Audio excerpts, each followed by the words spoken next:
اللہ کے رسول جب کھڑے ہوتے تو اپنے دونوں ہاتھوں کو کندھوں کے برابر لے جاتے، رفع الیدین کیا کرتے۔ یہ سنت ہے، ایک ایک انگلی اٹھانے کی نیکیاں ملتی ہیں، یہ 10 نیکیاں ملتی ہیں، اور نیکیوں کے ساتھ یہ اللہ کے رسول کا طریقہ ہے۔ رکوع کی طرف جاتے، وَإِذَا كَبَّرَ لِلرُّكُوعِ تو پھر بھی اپنے ہاتھوں کو کندھوں کے برابر لے جاتے۔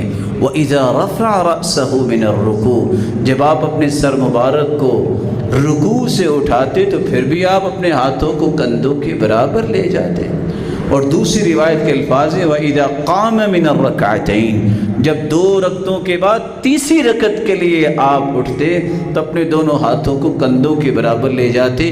یہ نماز ہے سنت کے مطابق۔ اگر کوئی بھی صحیح حدیث آج تک نہیں مل سکی کہ اللہ کے رسول نے اس کو چھوڑا ہو، 6 مہینے پہلے آپ کی وفات کے وائل بن حجر سردیوں میں گئے ہیں، چادریں لی ہوئی تھی صحابہ نے، كانوا يرفعون ایدیہم تحت ارضیتہم چادروں کے نیچے سے بھی ہاتھ اٹھائے انہوں نے۔